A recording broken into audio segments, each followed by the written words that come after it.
શ્રી ગુજરાતીમાં આપ સૌનું ખૂબ ખૂબ સ્વાગત છે। ગણેશ ચતુર્થીએ લક્ષ્મીનારાયણ યોગ સહિત 6 યોગોનો દુર્લભ સંયોગ, આ જાતકોને પડશે મોજ। જ્યોતિષ શાસ્ત્ર અનુસાર આ વર્ષે ગણેશ ચતુર્થીએ ધન યોગ અને લક્ષ્મી નારાયણ સહિત 6 શુભ યોગનો દુર્લભ સંયોગ બની રહ્યો છે। મિથુન સહિત આ 5 રાશિના જાતકોને થશે ડબલ ફાયદો।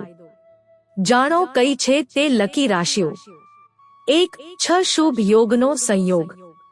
ગ્રહ નક્ષત્રોની ગતિ અનુસાર આ વર્ષે ગણેશ ચતુર્થીના દિવસે 6 શુભ સંયોગ બનવા જઈ રહ્યા છે, જે મિથુન કર્ક સહિત 5 રાશિઓને અચાનક ધનલાભ અપાવી શકે છે। ગણેશ ચતુર્થીએ બનેલા આ 6 શુભ યોગોની વાત કરીએ તો આ દિવસે રવિ યોગ, ધન યોગ, લક્ષ્મી નારાયણ યોગ, ગજકેસરી યોગ, શુભ યોગ અને આદિત્ય યોગનું નિર્માણ થશે। 2. ગણેશ ચતુર્થી મુહૂર્ત। આ વર્ષે 26 ઓગસ્ટે ગણેશ ચતુર્થીનું વ્રત રાખવામાં આવશે, જ્યારે 27 ઓગસ્ટે ગણેશ સ્થાપનાનું શુભ મુહૂર્ત છે। ખાસ વાત એ છે કે બંને દિવસ દરમિયાન આ તમામ 6 યોગ અસરકારક રહેશે। આવો જાણીએ કે આ શુભ યોગોનો સંયોગ કઈ રાશિઓને લાભ અપાવશે। 3. મિથુન રાશિ। મિથુન રાશિના જાતકોને ગણેશ ચતુર્થીએ ઈચ્છા અનુસાર લાભ મળશે। તમારા વ્યવસાયમાં વધારો થશે। કામમાં આવી રહેલી મુશ્કેલીઓ દૂર થશે। તમને ધન પ્રાપ્તિના નવા અવસર મળશે, જેને મેળવવા તમે બનતી દરેક મહેનત કરશો।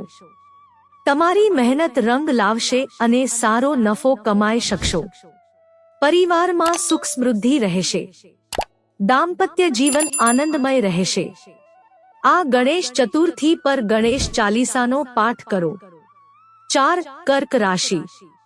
કર્ક રાશિના જાતકોને ષડયોગનો ખાસ લાભ મળશે। તમને મિત્રો અને પરિવારના સભ્યોનો પૂરતો સાથ મળશે। તેમની મદદથી તમે નવી યોજનાઓ વિશે જાણશો। કારકિર્દીમાં નવી ઊંચાઈઓ સ્પર્શવાનો અવસર મળશે। તમને નવી જવાબદારી કે પ્રમોશન મળી શકે છે।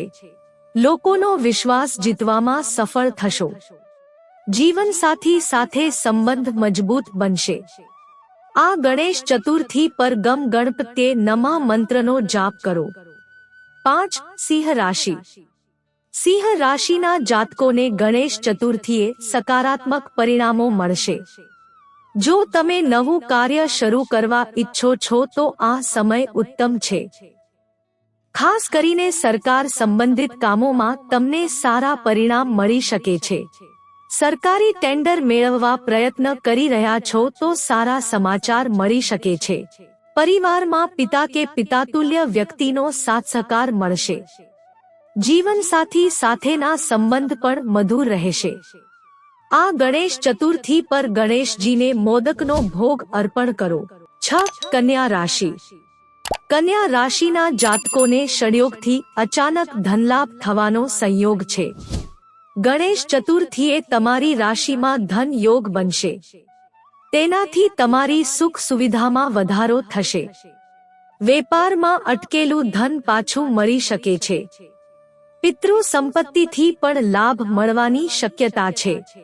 ભૌતિક સુખમાં વધારો થશે। પરિવાર તરફથી સહકાર મળશે। નવા સંબંધોની શરૂઆત માટે આ દિવસ શુભ છે। આ ગણેશ ચતુર્થી પર ગણેશજીને ગંગાજળથી અભિષેક કરો। 7. મકર રાશિ। મકર રાશિના જાતકો માટે ષડયોગ અપેક્ષા કરતા વધુ સારા પરિણામ લાવશે। ભાગીદારીના કાર્યોમાં લાભ મળશે। તમે પાર્ટનર સાથે નવું કામ શરૂ કરી શકો છો। બિઝનેસ પાર્ટનર સાથે સંબંધ મજબૂત થશે। તમને કમાણીના નવા અવસર મળશે। તમારી વાણી અને વ્યક્તિત્વથી લોકોને પ્રભાવિત કરી શકશો। પરિવારમાં જીવનસાથીનો આર્થિક સાથ મળશે। સંતાન તરફથી સારા સમાચાર મળશે। આ ગણેશ ચતુર્થી પર ગણેશ અથર્વશીર્ષનો વિધિપૂર્વક પાઠ કરો। મિત્રો, જો તમને વિડિયો પસંદ આવ્યો હોય તો લાઈક કરો, શેર કરો અને અમારી ચેનલને સબસ્ક્રાઇબ કરશો જેથી તમને આવા નવા વિડીયોની નોટિફિકેશન મળતી રહે અને તમારો જીવન સુખી અને સરળ બની જશે. વિડીયો જોવા બદલ તમારો ખૂબ ખૂબ આભાર.